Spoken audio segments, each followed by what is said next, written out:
All right. Good afternoon, everyone, and welcome to the Henry Schein Dental Academy webinar series. My name is Adam, marketing specialist, and I'll be your moderator. I'd like to welcome back Mark DeTore as our speaker today, as he will share key strategies and common pitfalls surrounding dental SEO. Mark is the Chief Operating Officer for MSG Minnesota and has over 25 years of experience in dental marketing, and is also joined by a special guest today, but I will let him do the introduction. Before we get started, we do have a few reminders. At any point during the webinar, we do encourage your participation. Please type your questions into the Q&A section of your control panel, and we'll answer them live throughout the presentation. Henry Schein is not offering CE credit for viewing or attending this presentation live or on demand. And this webinar is sponsored by Henry Schein's Dental Business Institute, as well as Henry Schein Practice Growth. Mark and Michelle, thanks for joining us. Thank you, Adam. Good afternoon or early evening, everyone, depending on your location. We are going to be talking to you today from beautiful Minnesota, where spring has finally sprung. So hopefully wherever you're located today, you have a bright, sunny day. Thanks for joining. Today's topic can be very challenging for many dental offices. That dreaded SEO, website, digital footprint aspect of your practice. If you're like many practices, you're pretty sure you need to do something. But then all the not sures come into play. Not sure what you need to do. Not sure how much to spend. Not sure if any of it's working. Not sure how to measure the value. Not sure about what your expectations should be. And not sure who to work with. One thing is for sure is that the position that you have in the digital world is an asset to your practice. So we're going to approach the topic in a different way today. In the past, we just put up slides and we answered questions at the very end. While that approach might be helpful, it's not always addressing the real problems that you're faced with. And quite honestly, we think it gets a little boring. So today we're going to approach this a little differently. On the webinar with me is Michelle Henderson, my partner in crime. She is an SEO expert on the practice growth team. And how we're going to do this today is we're going to outline the common issues that we hear when we're talking to practices. And then we're going to dialogue back and forth about how we address those issues, how we talk through the issues with practices. So we hope that the real world dialogue about real world problems is a better approach for you to get a handle on SEO, your website, and how to think about how to do things better. So normally we wait until the very end of the session for questions. But as we go through the session and we have different topics, if you want to post a question during that section, so that we can make it interactive and more approachable to each of you on that particular topic, feel free to jump in and ask questions throughout the course of the program rather than waiting to the very end. Because I think it's going to be a little more pertinent if we interject your questions along the way rather than waiting till the very end. So, Michelle, are you ready? Oh, I'm trying, Mark. Nervous. Okay. I'm nervous. Okay. It feels like I'm about to take an oral exam. Oh, well, sorry. Here's your first exam Unintended. question. Give the group 5-second overview of your experience in SEO. Sure. I have been working in SEO almost as long as people were working in SEO. So at a variety of agencies, I've had my own agency, and now I'm with the Practice Growth team. We are super excited about helping dental practices show up better on Google. I like to say that that the best place to hide what you don't want found is on Google's second page. Could be your senior prom picture. Could be a body, whatever you don't want found. That's where you put it, is on the second page of Google. All right. So here's our very first question. This is a question that we tend to get a lot. So here it is. The website development company that built my website, they charge me a monthly fee to house my site as well as manage my SEO. I'm not sure if things are working for me or not. here are the three questions that I have in this combination of my website and SEO. Is it my website? Do I need to redesign my website? Or is it my SEO is not working for me? So that's question number one. Question number two is, how do I know if I'm getting my money's worth in the portion that I'm paying every month for my SEO? And the last thing is if I do have this subscription package, how do I know how much I'm paying for my housing and how much is for SEO? So help me figure out how to break all this apart and figure out, first of all, is it my website or is it my SEO? Michelle, how would you answer that? I think without having seen the website in question, the best way to answer that is to say, when you pay a monthly subscription fee for website hosting, it can be just the hosting fees, which if you were to go directly to a hosting provider would cost somewhere in the neighborhood of $300 to $600 a year. So that breaks down to, $30 to $60 a month. If you are paying a markup on that because you're working with somebody, obviously every business would have a markup on that. So that would take maybe $100-ish to $150-ish a month with a markup. Anything beyond that should be paying for some sort of deliverable, whether it would be search engine optimization tools like blog posts or different keyword reports that show ranking. If it was a managed hosting, they would be updating your website. They would be making changes to it. You could contact them if you wanted changes for your website and you wouldn't see an additional bill. All of those things tend to be wrapped up into similar packages. So I would say if you're paying somewhere in the neighborhood of $400 to $500 a month for hosting plus X, Y, and Z, whatever that X, Y, and Z is, that's where you're looking for those deliverables. And with search engine optimization, it should be some form of unique content that is only for your website, that gets added to your website on a regular basis, in addition to some sort of reporting on what keywords your website is ranking for, where they're ranking, as well as maybe some additional information about your websites, other websites that link to your website and how that's growing. Those would typically be SEO deliverables. And if you're paying a price like that, you should be expecting to see them at least quarterly, if not monthly. So how do I know in my first problem, again, without seeing the website, how do I know if I have a terrible designed website or I just am not having SEO done properly? Well, they kind of tie together, actually, Mark. So if you have a terrible website, you have to first step back from the visual of it and just look at how it performs, because the visual of a website can be very subjective, and that's not what we're looking for. I want you to look at your website and think to yourself, if this website is a car, would it be a Pinto? Would it be a Ferrari? Does it have those kinds of, that kind of speed, that kind of line, that kind of thing that draws you into it? And does it work well on a mobile device as well as a desktop? How fast does it load? And how quickly does the text show up? SEO is about, right now, technical SEO is about speed.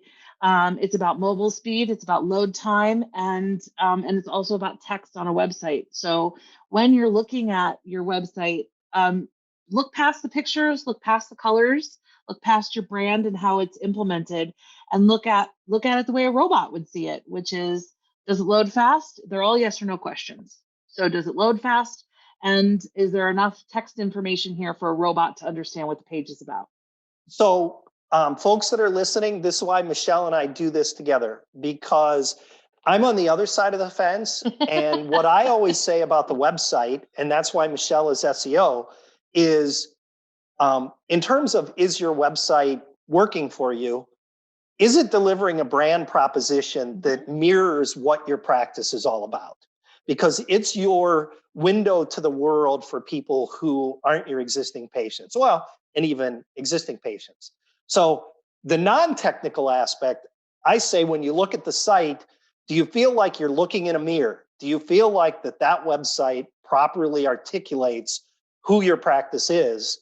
And if it doesn't, you maybe need to take a step back and think about a redesign to make it look like, in conjunction with Michelle's point, the technical aspects to have the best combination. The average lifespan of a website, I mean, it's a great point, Mark. And the average lifespan of a website is about 3 years. So that means that every 2 years or so, you should be looking at, because it takes a few months usually to get a new website up and running. So, every few years, you really should be dealing with this. And if your website is older than that, I would say it would be a good time, even just from an SEO perspective, but from a brand perspective, from a visual perspective as well. It's a good time to just have somebody take a peek and see if it fits the new standards.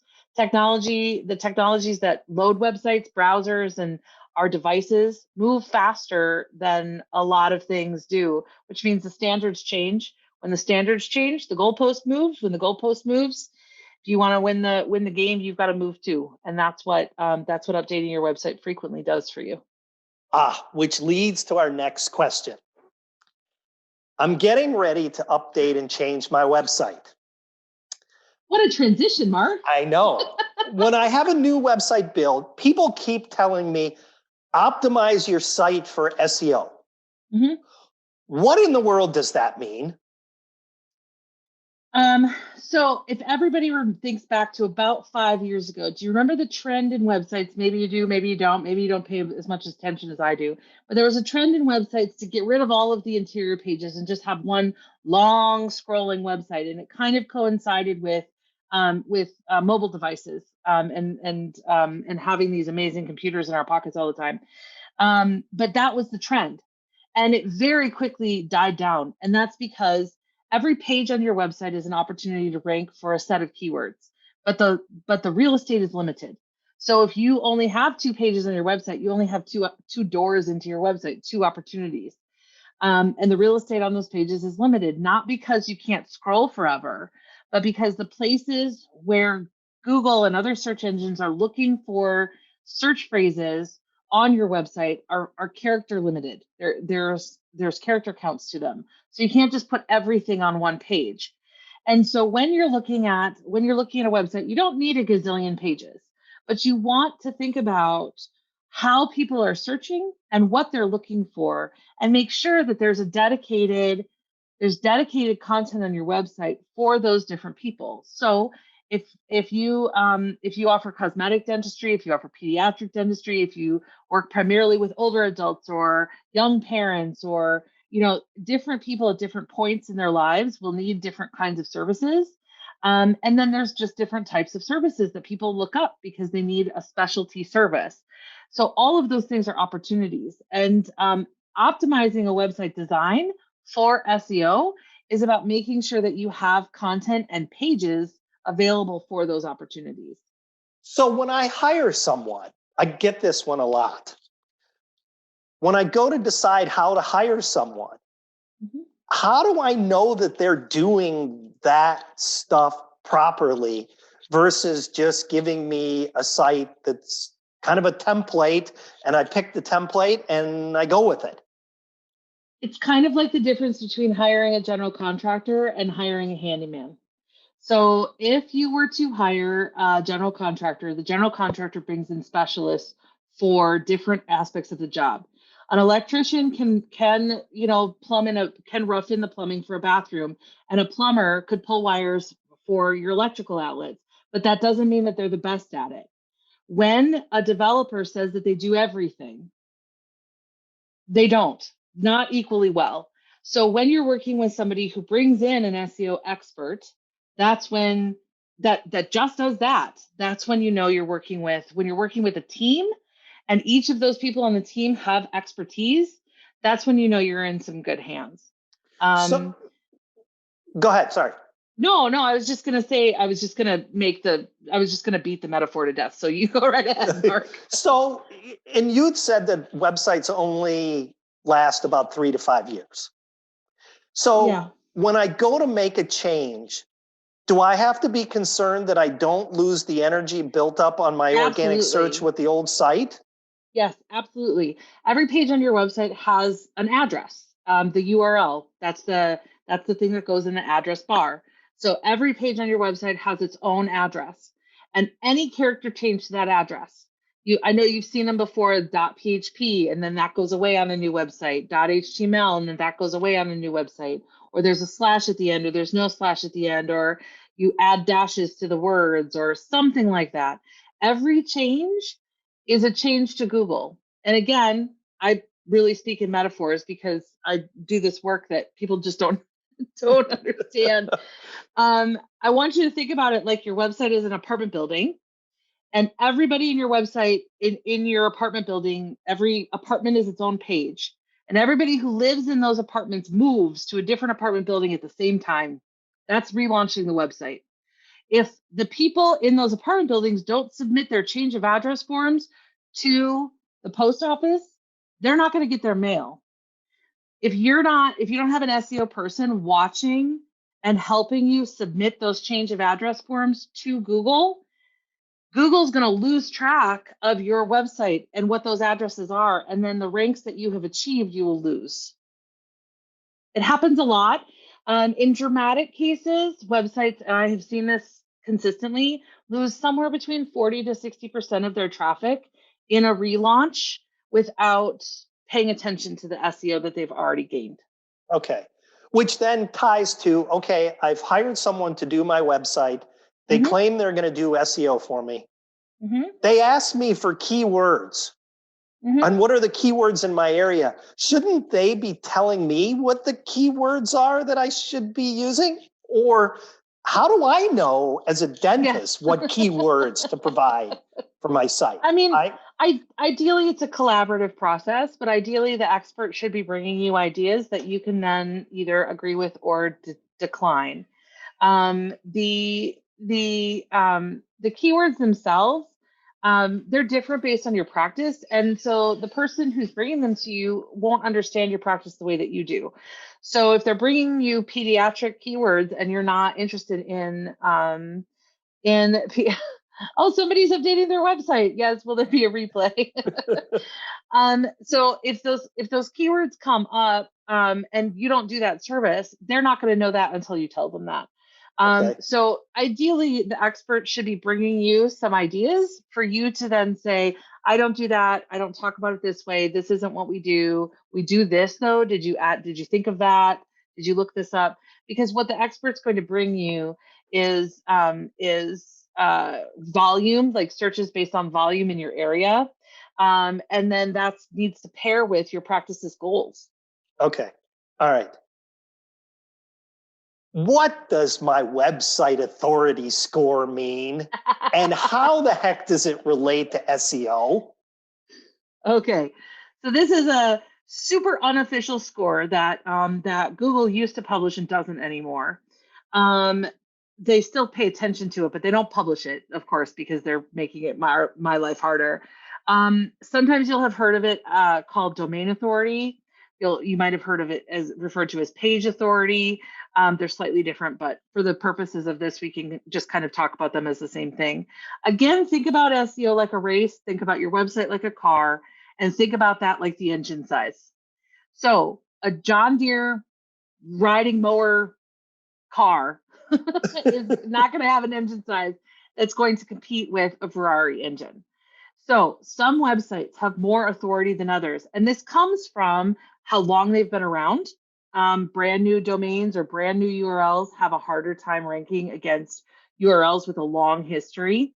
That's why if your practice has been around 15, 20 years on the same website, you have an asset in that domain itself, and that's something that adds value to your business.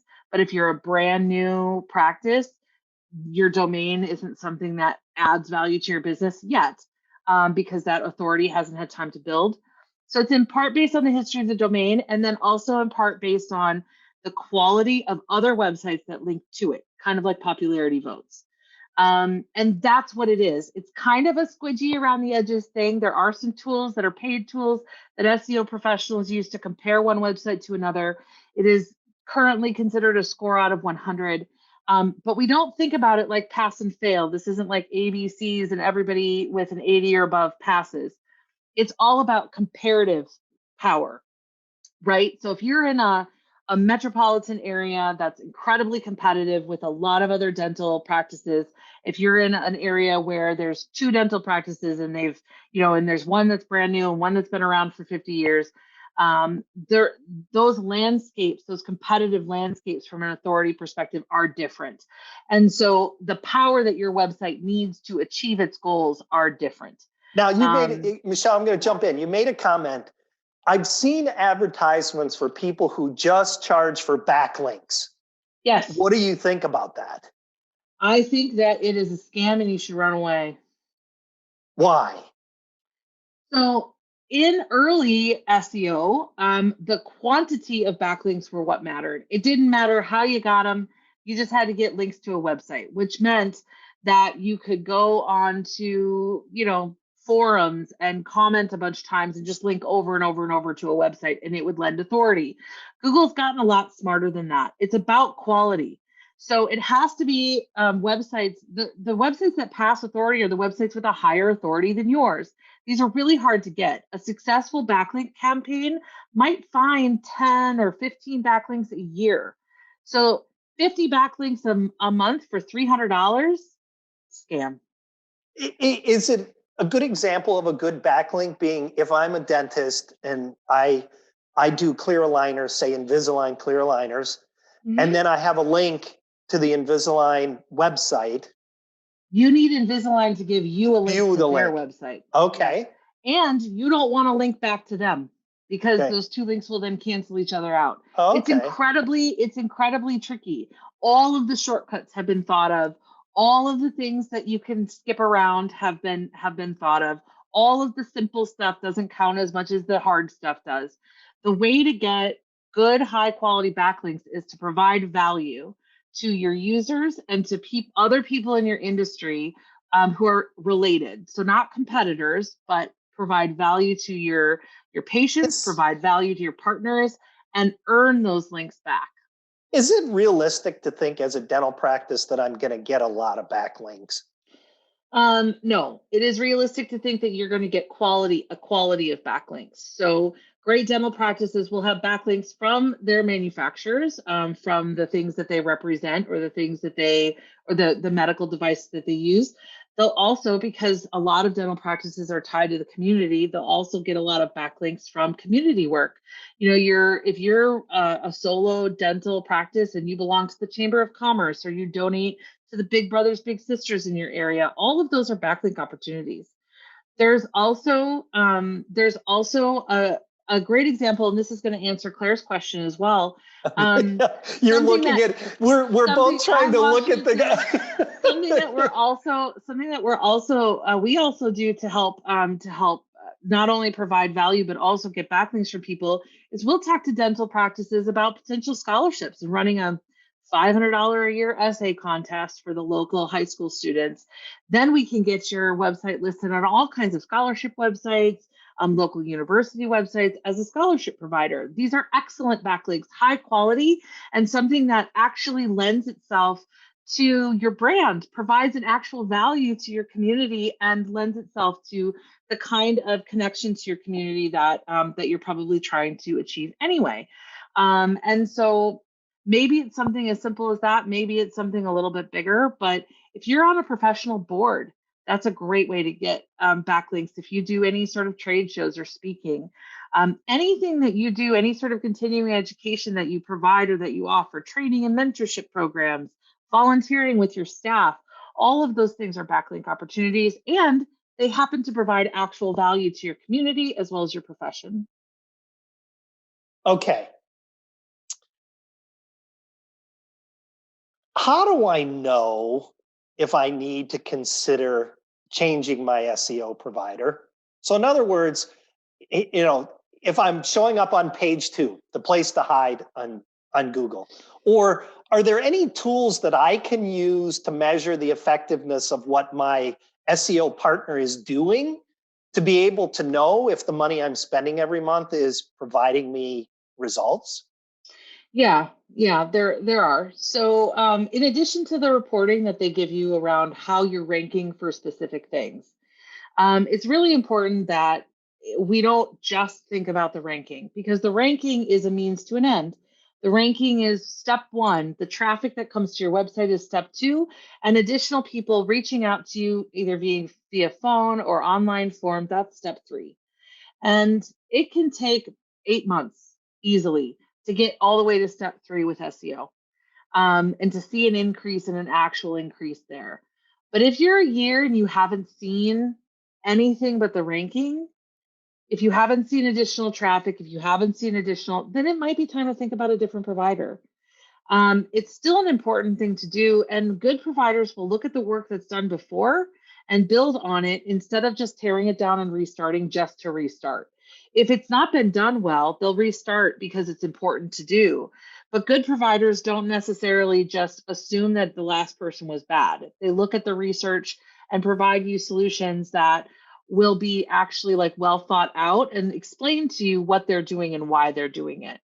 The other thing I would say is, if they're not doing that, if they're not explaining to you what they're doing and why they're doing it, think about somebody else, even if it's working. You know, So that you're asking the question for a reason. That leads to a lot of questions we get. Yeah. Why should I pay $550 a month for SEO versus someone's charging me $129? Well, how do I assess the value of the difference? I would just ask the same question. If my local dentist will fill my tooth for $100 in the back alley and in the back seat of his car, why wouldn't I do that? Why would I go to somebody and go through insurance and make an appointment and go to somebody who's in a well-lit, hygienic office with a staff who are kind and friendly to me that I want to spend time around? Why would I pay for that? Why wouldn't I just get it as cheap as I could? It's exactly the same thing. And so it's the same question. It's the value proposition. And if you're not convinced that SEO has a value, then you shouldn't pay for it. But you shouldn't pay $129.99 no matter what. If you're really not convinced that it's going to help your practice, then it's not. Then it's not something for your marketing dollar. But I will tell you that historically, and that's the last 12 years, organic traffic comes back to a website. That's traffic from Google search, not an ad, comes back to a website more often, converts at a higher percentage, and over a lifetime spends more money than any other kind of traffic on the web. So it's a sustainable long-term way to build your client base and to take over your market. So this is a question. It's hard not to see value in that. This is actually a question that I just thought of that's kind of pertinent to, this whole activity, making it an asset to your business. Can you make an argument that if I were to eventually sell my practice, that my position in Google and the strength of my organic search is an asset that provides more value to my practice than if I were on page 3? Absolutely. That's a no-brainer, because that lives and dies with the domain. So if it's named after you, if it's drsmithdental.com and you're not willing to sell that name, then it's not going to give you any value.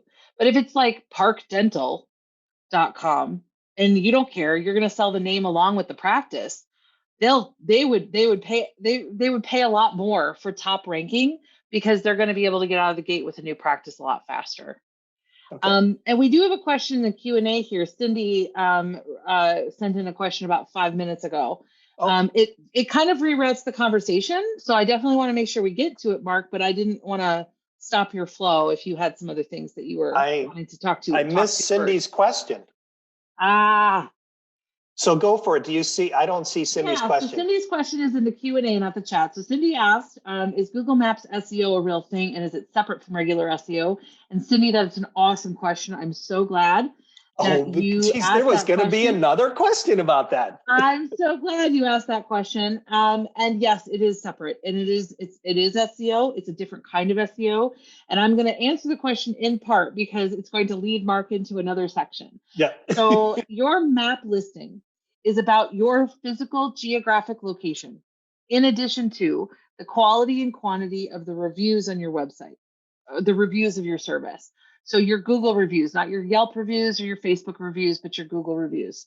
So oftentimes in the Minneapolis metro area, for example, I will have outlying, like people from outlying areas asking me, well, I'm in a suburb called Bob's suburb, but I want to rank for dentists in Minneapolis on this map. And I will say, well, if you want to rank on the map, then you need an address in the map because it's a map. So very little about that map is going to allow somebody who's 15 miles away from that city to rank for that city's name.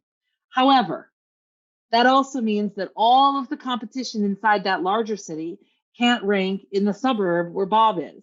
And there's a lot of teeth in the suburb. So the question becomes, what race are we going to enter and what race can we win?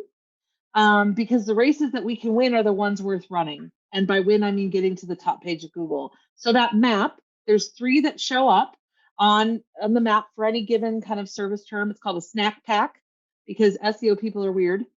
And you want to be in the snack pack. You absolutely do. So if you're searching a relevant geographic term and you're not seeing yourself there, the quality and quantity of your reviews on Google is what's going to help you get there. Is that the only thing that helps you get there? I've heard people say that you need to make sure that you update the information on your Google My Business. Your Google Map is your Google Map. It's called your Google My Business listing. You need to claim the listing. You want to make sure you're updating it frequently, but you can control all of that. And by frequently, I mean like every month add a picture or 2. It's easy to put an admin on something like that. It's not difficult to do. And it's a task, but it'll only get you so far. Where you really want to put your time and your effort is the quality and quantity of those reviews. And the only way you get more high quality reviews is asking for more reviews and dealing with the fact that not all of them are going to be great. It's a constant, not to change topics, but as we work with practices and when we talk about marketing, people tend to say, well, I don't really need to market because I do word of mouth.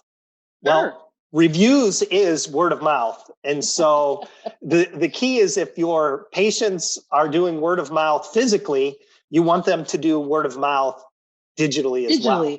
Well, and the thing is that they're doing it already. So those conversations that people used to have over the fence with a cup of coffee in their backyard in some, 1960s sitcom, that's happening on Facebook right now, not in their backyard. It's happening on people's mobile devices, and it's happening maybe on the side of the soccer field. It's happening, hey, who do you send your kids to? And I get it. Word of mouth is definitely going to be the most powerful thing for your practice. But why wouldn't you add in the opportunity for people who are brand new to town and don't know anybody to find you? Because those people are there and they don't know anybody yet. And the people who maybe just aren't, that connected to the community or don't have kids or don't go to church or don't have those friends or don't get help from those friends. It's a whole subset of people that just use search instead. So speaking of, you mentioned Facebook. Is there an interaction between what you're doing in social media with SEO and how they marry together? It is correlative, but not causative. Okay. So the amount of followers you have on Facebook does not dictate any part of your ranking for Google. Google doesn't create any algorithm around a third-party software that they can't control. And they're never really going to, I don't think. But when you have a strong following on Facebook, it shows that people online are engaged in your brand. When you put content out on your Facebook that drives people back to your website, it means you're adding content to the website, which does help with your SEO. So you can add content to your website and give you add content to your website, link that on Facebook, and as it gets more engaged with, you never know. Maybe somebody in a school district might pick it up and pop it on a forum somewhere when there's a new parent asking about something, and there you've got a backlink to your website. So it's a correlative effect, not a causative effect. So speaking of more content on your website, many times I talk with practices that as part of the package they have for their website, that they can get blogs. Yes. Are blogs that are produced for a lot of people as effective in SEO as doing your own blogs? No. No, you want unique content to you. You want content that nobody else has. You want something that you don't want to be in a feed. It actually actively detracts because it shows Google that you are adding content to your website, but it's not content that has value because it's already out there in 15 other ways on 30 other websites. So you need unique content, and each page on your website should have unique content. So none of this, let's build another service page, copy and paste the paragraph, and change 5 words. You want unique content that has value on every page that you're wanting to rank. And blog posts and articles are no different than that. Doesn't mean that you have to write it yourself. It doesn't mean that you can't have help from somebody in your on your staff, and it doesn't mean that an SEO professional can't write something for you. But it should be for you, not something that is syndicated out to 500 practices in the country. So that relates to Claire's question that just came in. Original content is best, right? Original content is best. Absolutely. Does that mean it can't be ghostwritten? Absolutely not. We do that all the time. Yes. Okay. Here's one comment from Karan. I was surprised. Seems like someone called from Google when asked to give their name and telephone number. Person hung up. I thought Google does not call. Google does not call unless you're running ads on Google, and then they might call to help you optimize your ads. But from an SEO perspective, Google doesn't call. A lot of people call and stay there from Google, but that's not Google. There are some noted exceptions. Like I said, the ads, when you're running ads with Google, there are Google representatives who will call quarterly and help you optimize your ads. And we can talk about whether or not that's a great idea, but it is an actual Google representative. And Google My Business has representatives. That's the map listing. Google My Business has representatives who will help you optimize your listing. And if they see something that could be brought up to date, you might get a call from Google about your map listing. But in terms of somebody calling and saying, I'll guarantee you a spot at the top of Google, I'm from Google and I know what to do. No, that doesn't happen. So we've been talking about SEO and we've been talking about websites. Sometimes I get the questions, well, should I do paid advertising instead of spending my money on search engine optimization? Mm-hmm. Talk to me about how you consider the combination, or how we think about the combination in how it affects. So the most popular clicks on any Google search results page are the top 3 organic listings. And that includes the ads. So if you are in a super competitive, yes, Charlotte, I'll get to that in just a second. If you're a super competitive market, you might not be able to rank for the top searches that you want to rank for. So large metro areas get like that. It's really noisy and crowded and everybody's in the same city. And so it's hard because there's only 10 spots on that first page organically. So you might want to pay for those ads. However, that means that you're going to be paying for those ads as long as you want that traffic, and their cost per click. They're also an auction. So the more people that are involved in that auction, the more expensive they become. They become a lot more expensive in peak times of the year when there's more people, like back to school, for example, when there's more people who are kind of out in the marketplace for like that one-time shot. And that's different from industry to industry. But the more people who show up to the auction, the more expensive the product becomes. That's pretty universal. SEO is about building a sustaining long-term return for your website. Done properly and done well, on average, SEO should return about 3, maybe 5% increase in organic traffic every month, month over month, after about the 4th month of work. And that's pretty consistent. There's going to be some fluctuations in seasonality there. There might be some times when it's down one month because of, a pandemic. Things like that have been kind of rocking our world. But in general, that 3-5%, sometimes I've even seen 8 consistently, month over month, that's what you're looking for. Because that over 18 months will double your site's traffic. You're not going to get that when you pay per click. It doesn't get cheaper and cheaper and cheaper as you go. It only gets more expensive, and it only increases your reliance on advertising instead of building an asset that you own, which is your website and domain.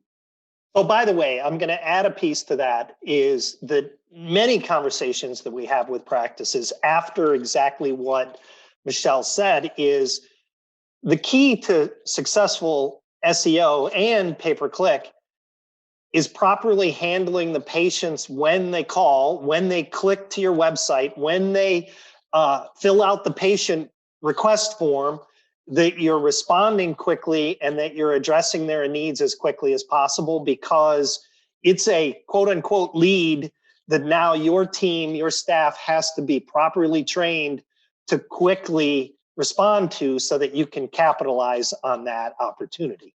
Yeah.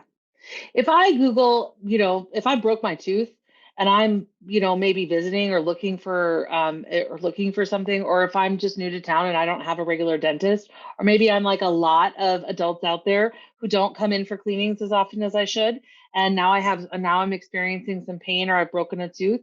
I'm going to search for an emergency dental repair. I'm going to search for a dentist who's got appointments right now. I'm going to search for something like right now. And when I make a search like that, I expect to get whoever.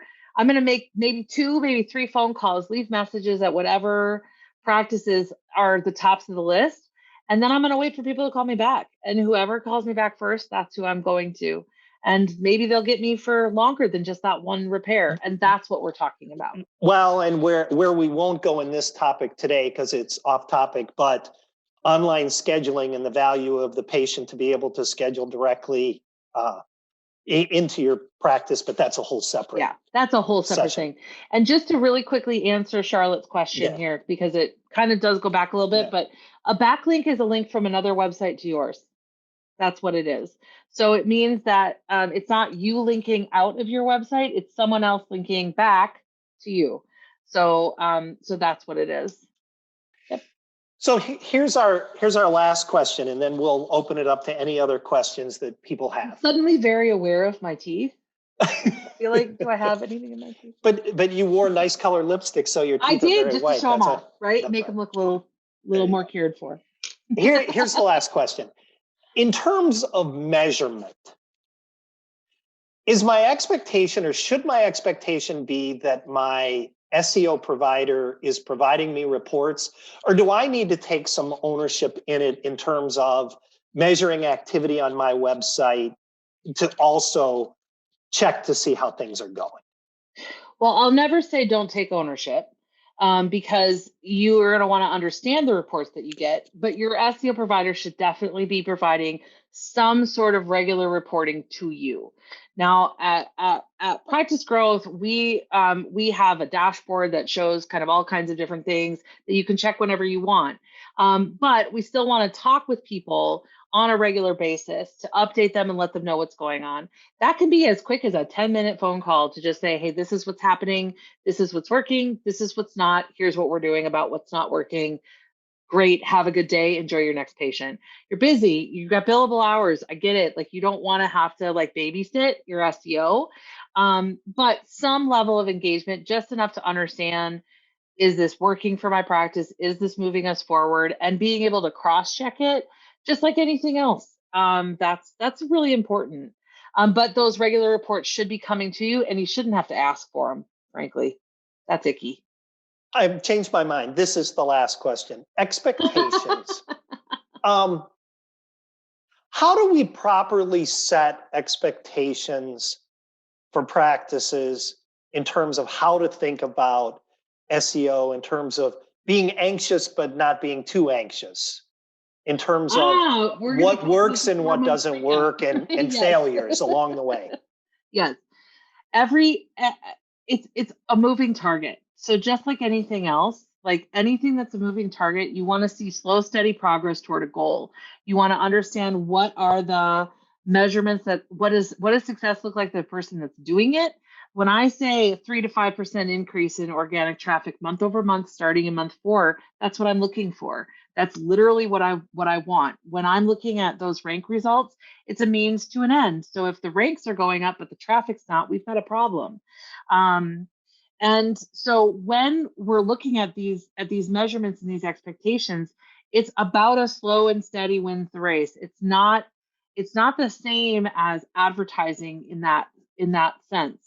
When you start a radio ad, or you put up a Facebook ad, or you put up or even a Google search ad, you're going to get kind of a pretty immediate response and an ability, and the phone starts ringing more, and that's what you're looking for, and you're looking for it within a couple of weeks. If you're thinking about SEO that way, it's always going to fail. This is a long, slow build. So it's kind of like gaining weight or losing it. There's there's pros and cons along the way. There's bumps along the road. There's things that are going to go well for you and things that aren't, steps forward and steps back. But you're looking for a trend overall over time, and you really want to give it the time to play out to do that. Now, most SEO campaigns have a flurry of activity in the first couple of months because there's a lot that needs to get done right away just to get the website ready to go. And then they kind of like slow a little bit. They kind of like, in terms of the deliverables and activity, it doesn't feel as active, but that doesn't mean that something's not happening and it's not working. And so a lot of times right around month 4, people are like, well, I've been paying for this for 4 months. When's my phone going to ring? When's this going to happen? And I would say, all other things being equal, you really want to get at least 6, maybe 8 months into an SEO campaign before you're starting to judge its effectiveness. And really a year mark is about where you want to be. And the key that I would add, and this is kind of, we'll close down here and open up for questions, is the key is also, and as I'd mentioned earlier, it has to tie to a full plan that you have for your practice in terms of staff training and how you're asking about how people learned and how you're converting those leads into actual patients in the chair. So it's a comprehensive program in terms of how you have to be engaged and think about it, rather than I'm just going to pay for this activity to be done and then nothing else has to occur. Yeah. Okay, so I think there's some questions coming in, and maybe we'll start with Charlotte's question. How many keywords should you have in rankings at least? Charlotte, I would say you have about 5 to 6 keyword opportunities per unique page on your website. So opportunities are what they are. I would say that your website's in trouble if you're not ranking for your name, your practice's name, and maybe some general searches about your services. But in terms of how many keywords, gosh, the sky's the limit. On average, for like I said, a 15 to 20 page website, we'll be tracking probably somewhere in the neighborhood of 100 to 150 search phrases. But how many there are, well, gosh, that's like saying how many different ways did people used to look up dentists in a phone book. It's hard to tell. So I would think about it slightly differently and start thinking about it as opportunities per page. And I would say you've got about 5 or 6. So Cindy asked the question, I've written a lot of original content for our website. Can my SEO or website company use my content on other practices' websites? Well, they really shouldn't. That's I don't know, fraud of some sort, but it happens a lot. So if you're concerned about it, one of the cool things about Google, because I'm kind of a Google geek, is that Google is a Boolean search engine. So you can take a phrase out of something that you've written that's unique to you.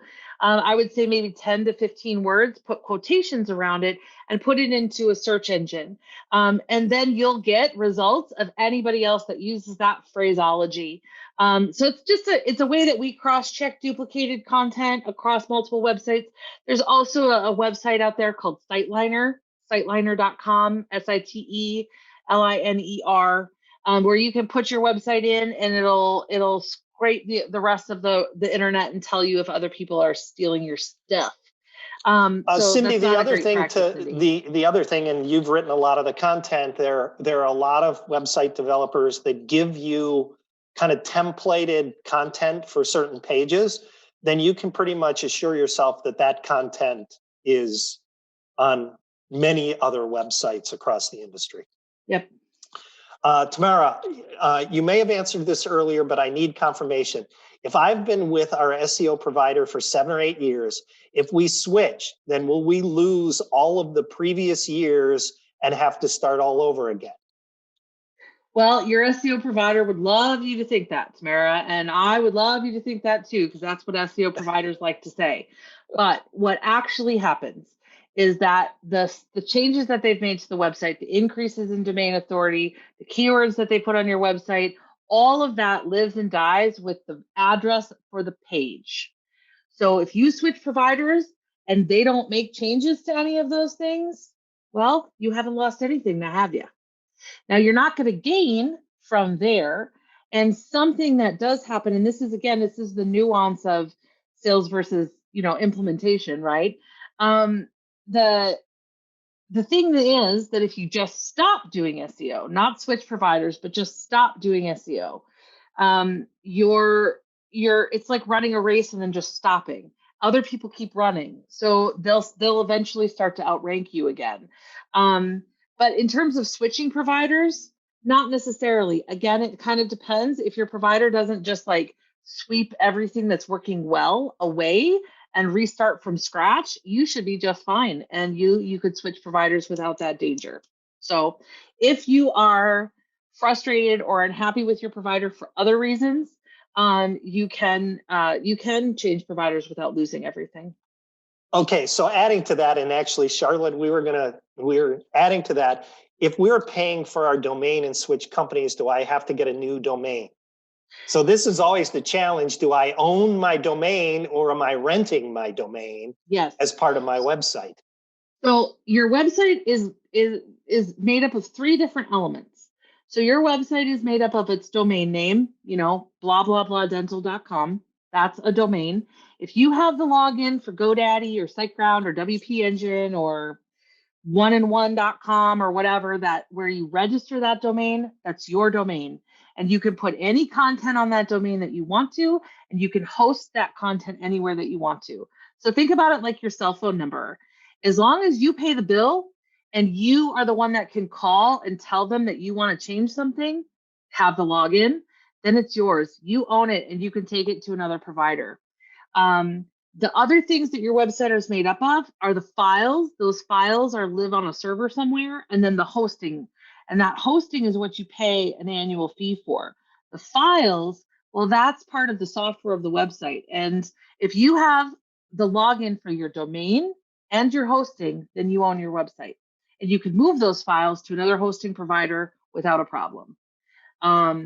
Your domain, same thing. You could move your website, you could relaunch your website, you can do all of that and still own the domain and not have to restart from scratch. Charlotte, did we answer your question? Because based on how you phrased it, I want to make sure that we answered your question as we see if there are any other questions before we close for the evening. I think I might have saw one. I think I might have saw one earlier. I'm not sure if you guys touched on it or answered it, but there was a question asking if original content is the best. Yep, we did get that one. Here's one last question from Kurt. Are any websites or SEO companies using AI to help you rank? And if so, is it worth it? Yes, they are. And in fact, most SEO providers pay for tools that are AI based. I'm so glad you enjoyed it, Cindy. But yes, Kurt. So most of us pay for tools like SEMrush, or there's like 700 of them. It's hard to even, and they can vary in price from, $200 a month to $30,000 a year. And most of them use some form of AI or some level of AI. Now, the thing is, it can be really tempting to just say, well, why would I have to hire a provider if I could just buy that tool? Well, and that's a great question. The answer is this: the tool is only as good as the person who uses it. Yep. As with your admonishment to me every time I go to the dentist to stop picking my teeth with things, but then you pick up a metal hook and start picking up my teeth. I'm not the person that should be doing that. I'm the person that should be doing this instead. So that is what I would say. The tool is only as good as the person that uses it, but AI plays a big role in SEO and in search in general and SEO in particular. And it's a great question. Okay, so we don't want to run over. We have 6 minutes, but now Claire asked another question. Could you talk about the volume and keywords in dense area? Yeah. This is a great question. Yeah, it is a good question. The next question, I think it's Kieran has a question, and I'm sure that Adam and Mark will provide contact information at will. But volume and keywords in a dense area. So this is an absolute corker of a question with a really long specific answer, but I'm going to sum it up really quick. It's about picking the race that you can win. And it's also about user intent. There might be a gazillion people out there who search for teeth on a regular basis. That doesn't mean they want a dentist. Right. And so it's not just about volume, it's also about specificity, and it's also about competition level and the race that you can win. So when an SEO professional, recommends a list of search phrases, there are going to be some search phrases that have a higher volume and are difficult to win. And there are going to be some search phrases that are much more specific and easier to win. And that's because we want to show you that result now, and then we want to build toward the thing that's harder. So for example, a search phrase like pediatric dentist near me, I'm going to be also looking at pediatric dentist, and I'm also going to be just looking at dentist. All of those things are in that one search phrase, but one's way more specific than the other. And if we had time, we could talk about the funnel of general keywords versus very specific terms, but so it's a great question. Volume is incredibly important. You want to go after things that have volume. Nobody is interested in, going after things that nobody is searching for, but volume's not the whole story. And so in a dense space, you want to be really, really clear that you go after the things that are niche and show user intent toward your services, not necessarily just the thing with the highest volume. It's a great question. Everybody's got great questions. I know, great question. So everyone, thank you very much. Adam, I think you have to jump in, but now you can see why Michelle and I enjoy this topic so much and I hope you enjoyed this format. I think if you, in your reviews, if you like the format, we're going to start doing this format more often rather than just general presentations. Hopefully it was helpful. Thank you all for your time and attention. It was wonderful to be here tonight. You guys are a tough act to follow. I don't know if I can do it. Joking. No, but all seriousness, thank you both for the lively webinar and conversation and great topic and knowledge. And of course, thank you to everyone for attending tonight's webinar. The recording of this webinar will be emailed out to everyone within 1 week of today, so keep your eyes open for that. If you're interested in attending future Henry Schein webinars, please visit henryscheindental.com/webinars for our upcoming schedule. That's all I got. So hope everyone enjoyed and have a great night. Thank you very much, everyone.